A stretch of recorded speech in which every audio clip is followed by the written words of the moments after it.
bonsoir à tous. L'invité de ce jour, c'est un homme, c'est un artiste, c'est un rappeur. Il a passé 15 années de sa vie pour se faire connaître du grand public. 5 ans, il était à la tête des hits camerounais et africains. Malox le Viber est l'invité de cette édition. Je vous propose de regarder quelques clips qui ont marqué son histoire musicale. Ici, c'est chez vous. Bienvenue à tous. Ça sort. Malox le Viber. J'ai porté mon pantalon, je suis debout. C'est toi que ça sert. Je danse ma chose, tu te mets à rire. Tu dis ta mère. Tu veux faire la morale à qui? J'ai mon père. Quand j'ai déjà vu mes pieds, mon frère, est-ce que je bougeais? Ça sort comme ça sort. Tu montes, tu descends. Tu montes, tu descends. Aujourd'hui, je vais seulement mettre ça dedans. Tu montes, tu descends. Tu montes, tu descends. Tu montes, tu descends. Aujourd'hui, je vais seulement mettre ça dedans. Malox le Viber. Tu es. Tu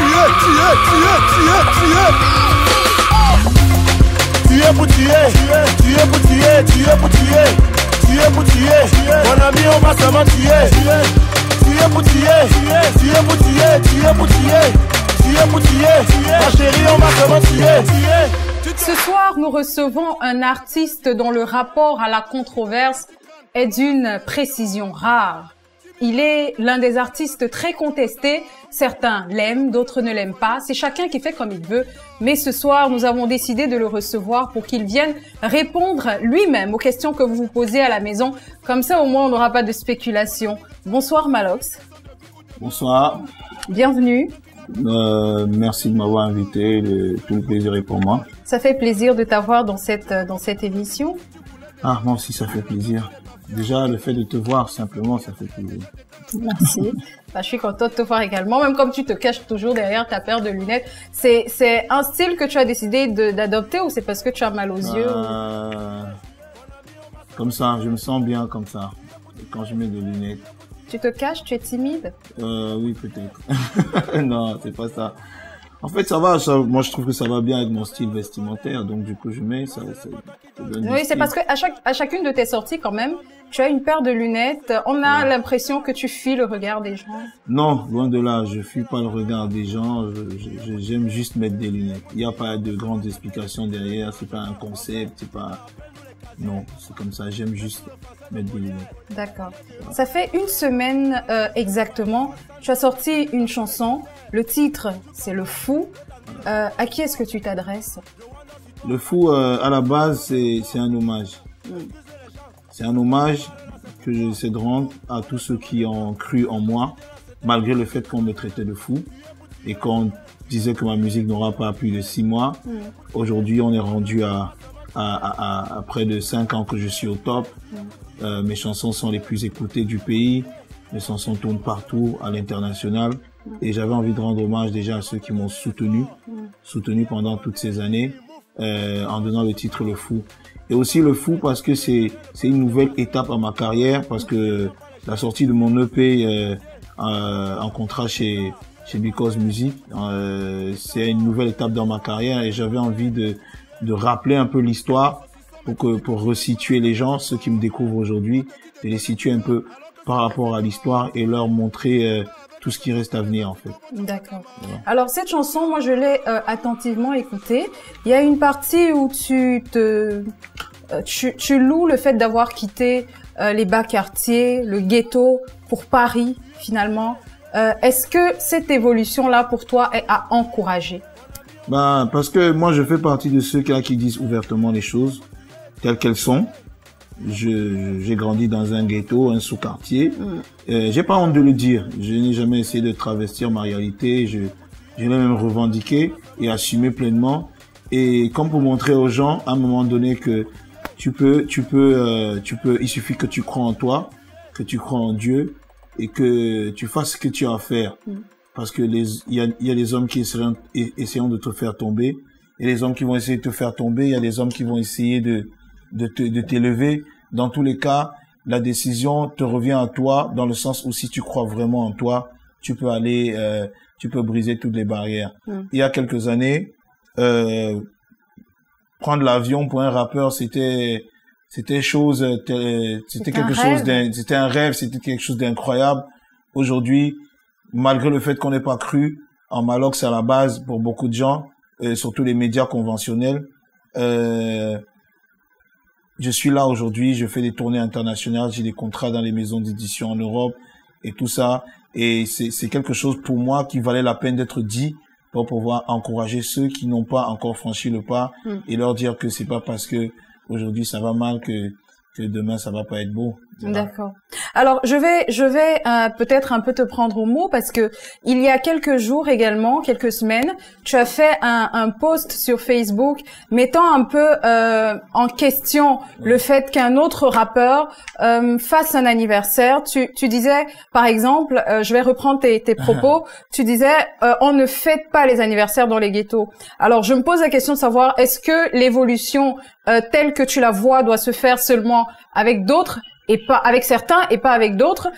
Non, mais ce que je déplore, c'est ni l'anniversaire ni le rappeur. Ouais. C'est l'hypocrisie qu'il y a autour. Moi, j'ai vu l'environnement et moi, j'étais choqué. J'étais choqué parce que je connais tous ces gens personnellement et je sais tous ceux qui étaient invités, qui se disent entre eux et de les voir comme ça m'a beaucoup fait rigoler parce que je sais pas comment moi je peux partager mon repas avec quelqu'un qui est prêt à me mettre un couteau dans le dos dès que je tourne je retourne mon visage ou dès que je ferme les yeux.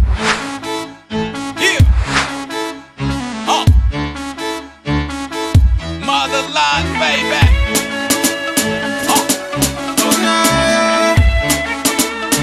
Sam, Dodge, Punja,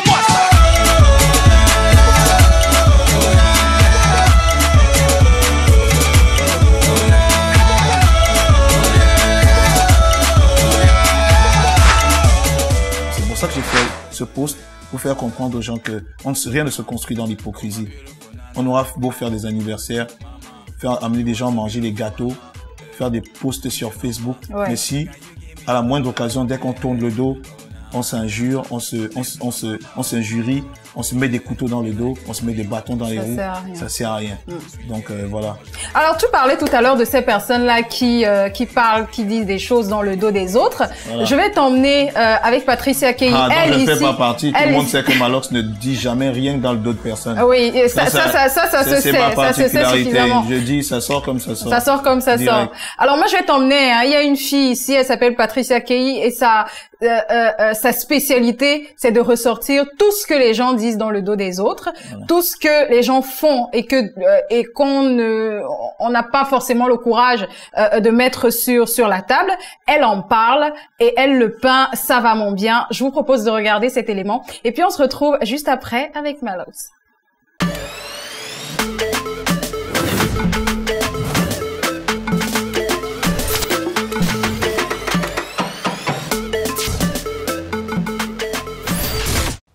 Salut à vous mes Congo-gens, c'est un plaisir pour moi de vous retrouver aujourd'hui, particulièrement à cet endroit où on est seul, juste vous et moi. C'est le Congo, ça, on n'en parle à personne.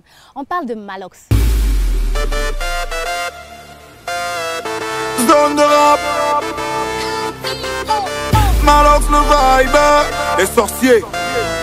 Les sorciers. Les sorciers. Oui, les sorciers. Ils ont pris mon nom, ils ont mis dans le mortier. Ils ont pilé, ils ont pilé. Malox le Viber, c'est lui qui fait le buzz. Sauf que dernièrement, il s'est calmé sur la toile. Il y a cette chronique qui nous manque, la chronique que tu faisais Malox, la chronique intitulée Stanley à gauche et à droite. Stanley par-ci par-là. Mais ça fait un bout Malox, tu nous donnes plus les infos croustillantes sur Stanley. Nous on le savait, que si on veut savoir un truc sur Stanley, et hop, on va sur la page de Malox qui nous dira tout ce qu'il y a à savoir. Mais aujourd'hui il s'est calmé et je te comprends Malox, je te comprends. Tu as beau parler et jamais il ne te répond. Non mais attends, à un moment, toi aussi tu prends tes clics et tes claques et tu arrêtes de parler de lui sur ce que tu as fait, c'est bien. Qu'est-ce qu'il croit? Que tu n'as pas un autre moyen de faire le buzz? Tu sors quand même des chansons tous les jours. Même si après, il y a une qui ne marche pas, l'autre, la suivante, elle ne marche pas non plus. Ou bien, bon, bref, ça marche quand même.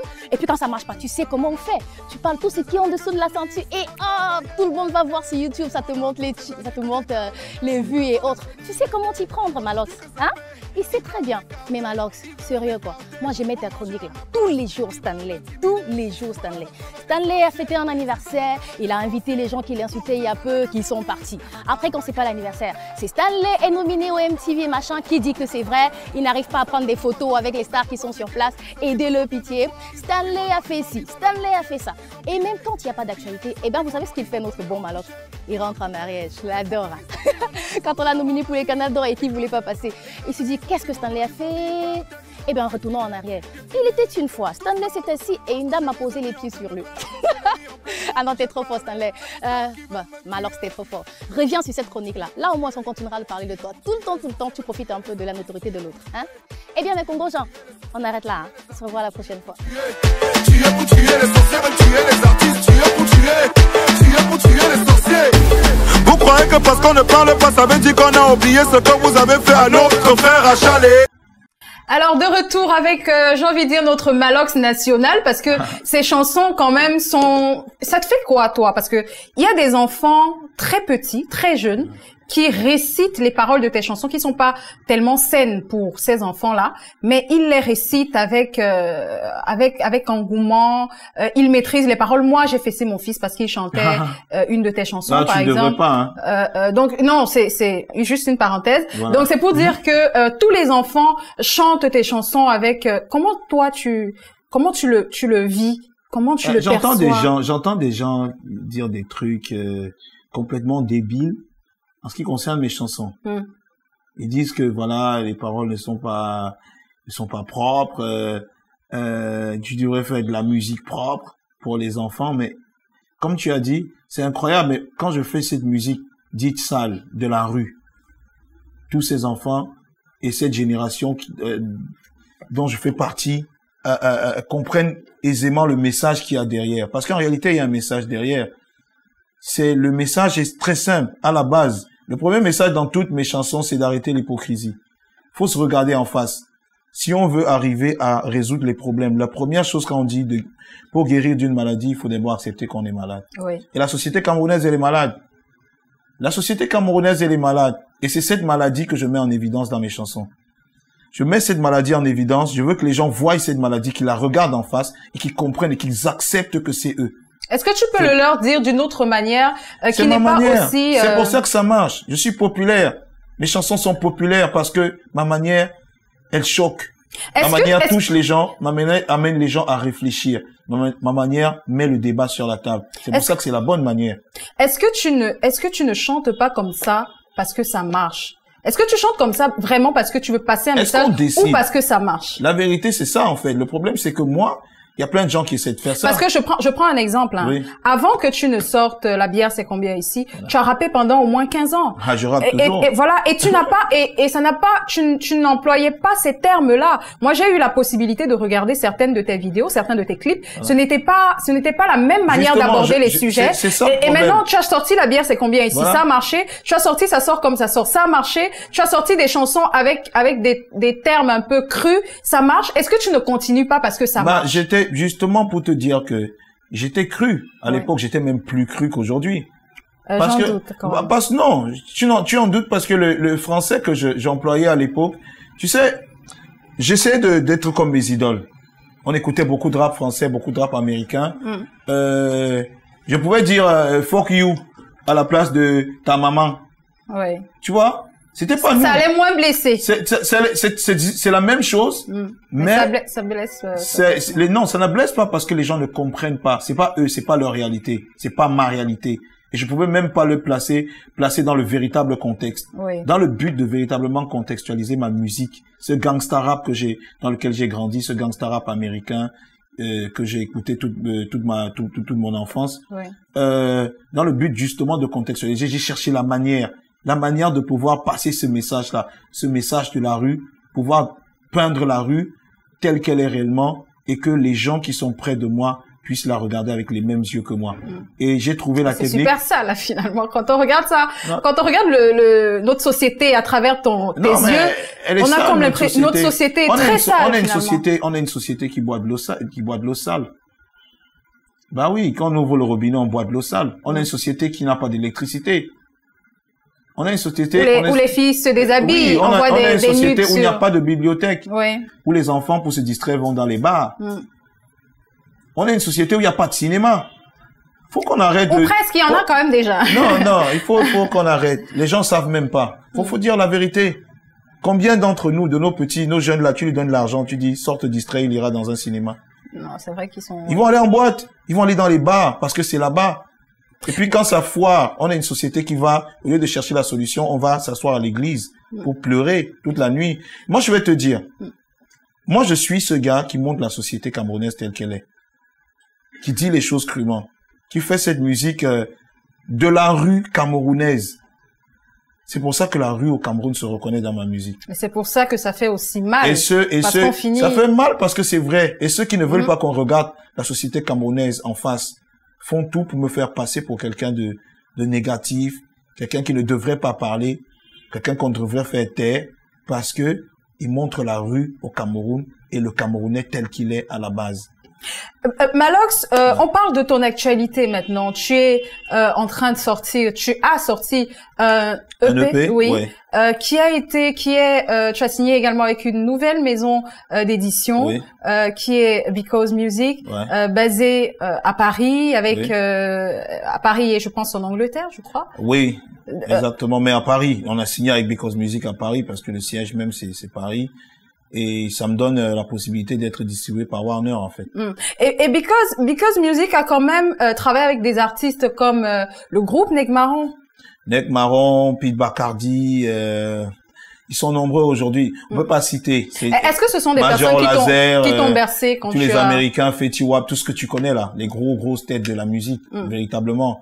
Donc, est-ce que ces artistes-là t'ont bercé? Ça te fait quoi aujourd'hui, si oui, hein, d'être signé dans la même maison de Déjà, il faut dire que avant d'être signé chez Because, je suis suivi par la maison Première Classe. Oui, Première Classe, justement, Première Classe qui a révolutionné en partie aussi le hip-hop français. Tel que nous on l'a connu. Donc déjà ce simple fait de pouvoir bosser avec Première Classe, ça m'apporte beaucoup d'expérience dans ce que je fais. Le deal avec Because Music me permet et me montre aujourd'hui que ce qu'on fait, on n'est pas fou. Le monde regarde ce qu'on fait et le monde a besoin de ce qu'on fait. C'est peut-être à la base ici, comme on dit chez nous, c'est souvent là où tu es le mieux traité que tu te plains le plus. Oui. Au Cameroun, beaucoup n'ont pas mesuré l'ampleur et l'impact du rap camerounais. Parce que oui, il y a un rap qui est camerounais aujourd'hui, une façon de rapper, une façon d'écrire, une façon de concevoir la musique qui aujourd'hui dans toute l'Afrique est considérée comme un rap camerounais. Ce rap camerounais, donc aujourd'hui, on fait partie des leaders. Quand tu dis on... Je suis pas tout seul. Il y a une image aujourd'hui, il y a les Franco, il y a des gens comme Franco, il y a des gens comme moi qui font partie de ce panorama-là et les gens s'intéressent de plus en plus dans le monde à ce rap camerounais. C'est donc pour ça qu'aujourd'hui, j'ai la possibilité d'avoir un contrat en édition. Ça te fait quoi? Quel est ton ressenti personnel? Moi, mon ressenti personnel, je me dis, moi, je suis très content. J'ai le sentiment d'avoir accompli quelque chose. Et j'ai envie d'aller plus loin et au-delà de ça, même, donner plus d'espoir aux autres. Parce que je sais que, dans la vie, comme Axel Red disait, on ne change pas, on met juste les habits des autres sur soi. Oui. Comme pour dire que demain, on sera amené à passer le flambeau. Et pour passer le flambeau, la seule fierté qu'on a quand on passe le flambeau, c'est qu'on est allé assez loin avec ce flambeau-là pour pouvoir véritablement placer les autres à l'abri des problèmes qu'on a eu à la base. C'est donc pour ça que dans la chanson Le Fou, j'essaie de retracer ce parcours et de faire comprendre aux gens que il y a une possibilité. Il y a une possibilité de réussir, il y a une possibilité d'intéresser le monde, il y a une possibilité d'aller plus loin que les autres. C'est pour ça justement que le clip est tourné à Paris, pour dire que voilà des gars du ghetto qui avaient rien, ils étaient à Yaoundé, tout ça. Aujourd'hui, il y a des grosses voitures, ils sont à Paris, ils sont en VIP, il y a des Ferrari, c'est pour leur dire que tout est possible. Non merci, je préfère rester le fou. Non merci, je préfère rester le fou. Non merci. Mon totem c'est le rat, c'est pour ça que je cherche toujours le trou. Ils ont voulu faire de moi le roi. Non merci, je préfère rester le fou. Dédicace à ta maman. Si tu veux toucher à mes sous, soit tu me rembourses, soit tu me donnes. Ne me paie pas le temps. Tout est possible et ça fait rêver. Moi, quand je te regarde, je vois que tu es swag. C'est comme ça, c'est ce que les jeunes disent. Il est swag. Pour dire, il est bien habillé. Voilà. Il est beau. Voilà. C'est une dédicace par la maison Système Chaka. Voilà. Tu vas payer la pub là. Bah, il faut rendre à César ce qu'il y a à César et à Alexandre Song ce qu'il y a à Alexandre Song. Quoi qu'il en soit, je vais vous proposer d'aller retrouver notre Brice Thomas qui lui a une expertise particulière dans justement le swag, tout ce qui est bien dans le vêtement, tout ce qui est appareil IT également. Je vous propose de regarder cet autre élément et puis on se retrouve juste après pour la fin de l'émission.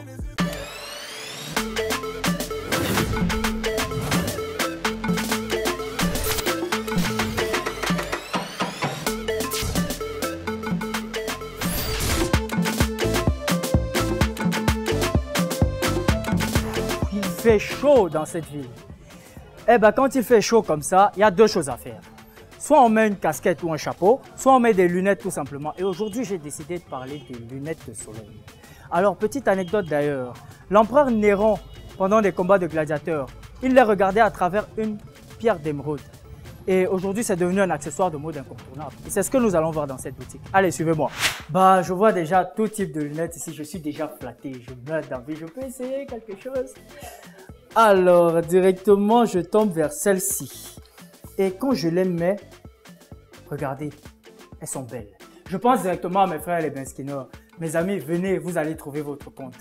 Je pense que c'est 1000 francs, je pense. 1000 francs. Eh bien, justement, c'est en plus moins cher. Alors, directement, je tombe vers celle-ci. Ça, c'est un peu plus swag pour ceux qui veulent s'habiller en jean, t-shirt, sortir le soir, petite belle après-midi. Écoutez, venez, vous allez trouver votre compte aussi ici. Et pour les femmes, par exemple, je vois directement celle-ci pour des petites soirées ou faire un petit shopping entre amis, des trucs comme ça. Allez, venez par ici, vous allez trouver votre compte. Bah, finalement, j'ai l'impression que tout me va, hein, monsieur. Clairement, vous avez une tête de lunettes. Vous avez une très belle tête de lunettes. Ok, merci. Bah, sinon, les prix varient de... Quels sont les prix? La variété des prix va entre 1000 francs et 5000 francs. 1000 francs et 5000 francs. Je vous garantis, c'est moins cher. Venez par ici ou quelque part dans la ville, vous allez trouver votre compte aussi. Mais c'est bien de mettre des lunettes. Malheureusement, les bonnes choses ne mettent pas long, monsieur. Je vais vous laisser. Il fait chaud dehors. Eh ben, merci. Je peux prendre quelque chose quand même. Sous toute cette panoplie de lunettes, je prendrai celle-ci. Merci beaucoup. Alors, je suis swag ou pas? Entre nous. Allez, bonne journée. Alors, c'est parti pour la suite et la fin de cette émission. C'est vrai que ça me fait, j'ai un tout petit pincement au cœur quand je sais que tu seras obligé de partir. Bah, moi aussi, j'ai un très gros pincement. Alors, à l'écoute, quel est l'artiste camerounais, quel rappeur camerounais? Parce que artiste, c'est un peu vague. Ouais. Quel est le rappeur camerounais qui te donne du plaisir à l'écoute? Ah, ils sont nombreux. Tous, en réalité, me donnent du plaisir. Je les écoute tous. J'écoute tous les rappeurs camerounais, même ceux qui sont pas connus, encore plus même ceux qui sont pas connus parce que ils ont la rage, ils ont l'envie de créer, ils ont envie de briser les barrières. Il y a un véritable challenge parce qu'ils veulent dépasser ceux qui ont déjà fait des choses. Tu sens qu'il y a une volonté de vraiment faire de grandes choses. Moi, je crois que ce qu'il faut faire, c'est pas croire en un rappeur, mais croire au rap camerounais. Dire que c'est possible. Voilà. Se dire que c'est possible puisque c'est arrivé avec toi, c'est arrivé avec plusieurs autres. Ouais. Mais je souhaiterais que tu me donnes 2 noms de rappeurs que tu aimes, que tu apprécies, qui ne sont pas de ton label et qui sont connus au Cameroun. 2 noms de rappeurs qui ne sont pas de mon label et qui sont connus. J'écoute beaucoup Minx. Oui. Je crois que il fait bien son taf. Et le deuxième que je vais citer, c'est pas un rappeur, c'est un chanteur. Je l'ai découvert aussi comme ça par hasard. Et il chante en anglais, il s'appelle Tizi Panchak. Oui.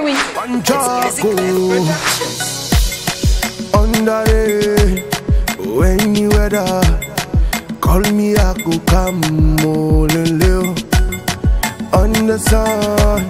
When you weather, call me, I go run more than live. Anything for you. All I see All I see is you, oh. See them lock côté. Say our love no go stay. Baby, now them go fail. Cause baby, you don't know. Say you dey in my mind. I guess you never know. Say I deep I play for you. See baby, you don't know. Say I truly love you. I'm not teasing you. I go deep, follow you. So baby, stay with me, oh. Mamie, stay with me, oh. Il est très fort. Je pense que c'est un gars qui va surprendre des gens bientôt. Je le pense vraiment. Voilà. Quelle est ton actualité à présent? Parce que tu vas nous quitter, tu vas certainement aller à l'étranger, tu as beaucoup de... Voilà, déjà, il y a la sortie. Oui. On est sur la communication, ce qui concerne la sortie. Forcément, il y a la tournée américaine qui arrive bientôt, les dates se rapprochent, l'échéance se rapproche, on peut avoir les dates quand même. On va dévoiler les dates bientôt, parce que si on dévoile maintenant, c'est pas bon. Ouais. On va dévoiler les dates d'un seul coup. Il y a la tournée américaine qui se rapproche déjà aussi. Le 1er avril en Côte d'Ivoire. Et il y a pas mal de dates, D'accord. Alors nous, c'est vrai que je souhaitais savoir s'il y a quelqu'un qui s'occupe de ta communication, quelqu'un qui te dit quoi dire, quoi ne pas dire, quoi faire, comment être, je sais pas moi. Il y a quelqu'un qui fait ça dans ton équipe? Bah, nous on a une équipe, on discute, c'est même plus qu'une équipe, c'est une famille. On n'est pas dans une approche. Nous, comme je disais encore dernièrement lors de ma conférence de presse, c'est pas... Là-bas, c'est pas faire un business, c'est pas faire du business. Faut faire du business. C'est-à-dire, il faut dire tel, il faut pas dire. On n'est pas des hommes politiques, nous. On est des artistes. Ouais. Parce qu'il faut que les gens comprennent ça. On essaie, moi, je vis dans un environnement où je vois, on dit aux artistes, il faut vous taire, faut pas parler comme ça, il faut fermer vos gueules, faut machin. C'est pas ça là, selon moi. Si j'ai choisi d'être dans l'art, d'abord, c'est la première chose, le premier mot qui me vient à l'esprit, c'est la liberté. Donc, on essaie d'être libre. On essaie de dire les choses comme on pense et si ça ne plaît pas aux gens, on en discute. D'accord. On préfère dire les choses comme on pense. Si ça ne plaît pas aux gens, on en discute. Et souvent, on me laisse dire ce que je veux. Et dans la plupart des cas. Parce que toi, tu ressembles même pas à quelqu'un à qui on peut dire de dire, il écoute, hein. Bah, c'est pour ça que j'ai posé la question. Contrairement à ce que tu penses. Non, contrairement à l'apparence que tu renvoies. Voilà. Les gens, je vis dans un environnement avec des gens tous les jours. Et on échange. Donc quand je retranscris, souvent la pensée, c'est pas peut-être ma pensée, c'est peut-être la pensée des autres. Donc je retranscris cette pensée-là parce que, comme Kerry James disait dans une chanson, la banlieue a une voix et moi je ne suis qu'un de ses haut-parleurs.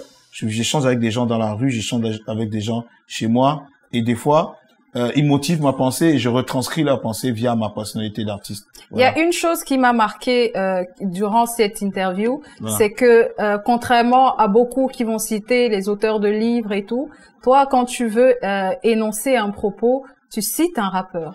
Je cite un rappeur parce que c'est ma culture, c'est ma vie.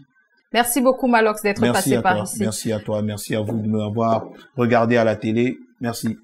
À vous également, je dis merci pour votre fidélité sans cesse renouvelée. On va se donner rendez-vous la semaine prochaine pour une nouvelle édition, mais n'oubliez pas, on se retrouve samedi prochain. Et je vais pas partir sans dire merci à Ozzy International pour le make-up et à WeTrend Ankara pour le style vestimentaire. Au revoir et à la semaine prochaine. Zone de rap.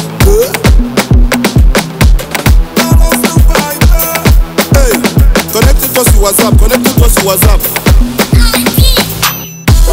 Tu dis que tu veux voir le gars.